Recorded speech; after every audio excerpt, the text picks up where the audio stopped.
안녕하십니까, 이유진입니다. 러시아와 우크라이나의 국경 위기가 여전히 해결되지 않고 있습니다. 우크라이나의 키릴로 부다노프 국가정보국장은 며칠 전 미국 밀리터리 타임스와의 인터뷰에서 러시아가 내년 1월 말에서 2월 초 우크라이나를 침공할 가능성이 크다고 말했습니다.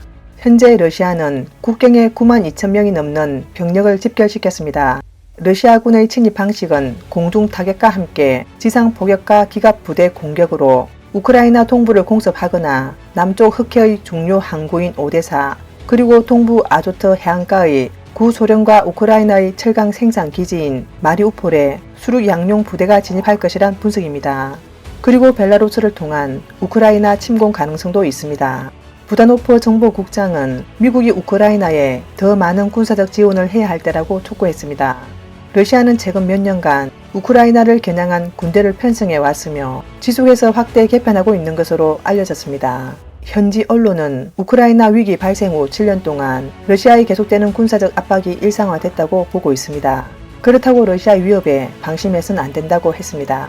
난민 위기, 러시아의 침공 준비 등이 한꺼번에 일어나는 것은 푸틴이 일련의 군사적, 정치적 목적을 달성하려는 의도라는 분석도 있습니다.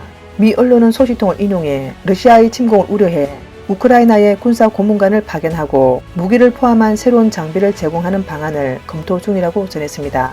이에 대해 러시아 대정보국은 최근 러시아의 전쟁 준비 의혹은 사실이 아니라며 국제사회를 협박하려고 합니다. 보고서는 대정보국은 거짓말을 크게 할수록 사람들은 더욱 믿을 것이며 이 말은 서방의 반러시아 정책에 잘 어울린다라며 미국과 유럽연합이 우크라이나가 군사적 행동을 취하도록 하는 부작용을 일으킬 것이며 우리는 이러한 급진적인 선전에 더욱 집중할 것이며 가능한 키예프 정권이 돈바스 지역에서 군사적 역량을 강화하도록 부재질할 것이다라고 말했습니다. 그러나 디미트로 쿠르바 우크라이나 외무장관은 돈바스에서 군사 공격을 감행할 계획이 없다고 해명하며 러시아의 허위 정보 유포를 비난한다고 언급했습니다. 다음 뉴스입니다. 미국 언론 포린 폴리시는 최근 펜타곤이 미국 대사관 보호와 대만군 훈련을 위해 군대를 전강 배치하고 있다고 밝혔습니다. 보도에 따르면 펜타곤 국방 인력 데이터 센터의 최신 데이터에 따르면 올 6월에는 현역 군인 30명, 문관 15명 중 23명이 해병대였으나 현재는 해병대 29명, 공군 5명, 해군 3명, 육군 2명 등 모두 39명이 대만에서 근무하고 있습니다. 미군 정원의 수는 적지만 꾸준히 증가해 지난해의 2배에 가깝다고 신문은 전했습니다.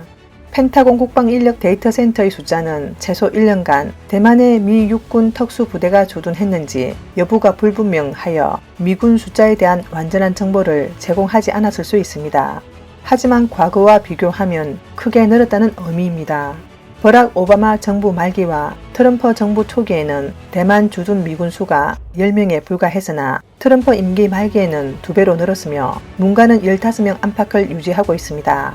동시에 대만에서 미군의 역할도 커져 수십 년 동안 조용히 대만을 떠나던 미군은 대만에 판매한 무기 사용법 훈련을 도왔습니다. 그러나 지난 2년간 존 볼턴 전 미국 국가안보보좌관의 유세에 따라 미군도 대만이 중공군의 양육 공격을 격퇴할 수 있도록 육상 무장 저항 훈련을 하기 시작했습니다. 현재 일부 전문가들은 바이든 행정부가 대만을 공개적으로 지지하는 데 있어 미국군 당국자와 문관들의 고위급 방문을 포함해 더 강경한 입장을 취하기를 희망하고 있습니다. 이달 초에 상하원 의원 6명은 조용히 대만을 방문해 차이잉원 대만 총통을 만났습니다. 다음 뉴스입니다. 11월 22일 시진핑 중국 국가주석이 중국 아세안 대화관계 수립 30주년 정상회의를 주재했습니다.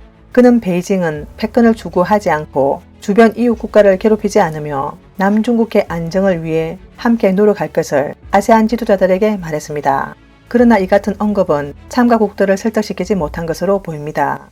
필리핀 대통령은 중공 해경선이 최근 필리핀과 남중국해에서 충돌한 데 대해 혐오감을 느낀다며 국제법에 따라 해결해야 한다고 면박을 졌습니다. 두테르테는 그동안 분쟁 수역에서 중공의 행동을 비난하지 않았다는 이유로 비판을 받아왔습니다. 11월 16일 중공해양경비대가 남중국해 르나이 암초로 향하던 필리핀 보급선을 저지하고 물대포를 동원해 공격했습니다. 필리핀은 18일 중공의 행동을 강하게 비난했습니다. 테오도로 록신 필리핀 외무장관은 성명에서 중공은 이들 지역과 그 주변에는 법 집행권이 없다.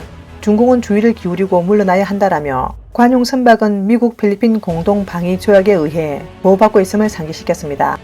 미국은 11월 19일 성명을 내고 위험하고 도발적이며 불합리하다라고 경고했습니다. 필리핀 선박을 무력으로 공격하는 것은 미국 필리핀 공동 방위 조약에 따른 공동 방위 이행 약속을 촉발할 수 있습니다. 국무부는 또 2016년 7월 12일 1982년 유엔 해양법 협약에 따라 구성된 중재재판소가 르나이 암초와 필리핀이 점유하고 있는 경제 수역 중 일부 수역에 대한 중공의 역사적 권리 주장을 단호히 거부했다고 밝혔습니다. 중공과 필리핀은 해양법 협약에 따른 조약 의무에 따라 법적으로 이를 준수할 의무가 있습니다. 중공은 필리핀이 점유하고 있는 경제 수역에서의 합법적 활동에 간섭하지 말아야 한다고 했습니다. 아세안 회원국은 브루나이, 캄보디아, 인도네시아, 라오스, 말레이시아, 미얀마, 필리핀, 싱가포르, 태국, 베트남입니다. 그러나 미얀마는 월요일에 열리는 정상회의에 참석하지 않았습니다. 오늘의 뉴스는 여기까지입니다. 시청해주셔서 감사합니다.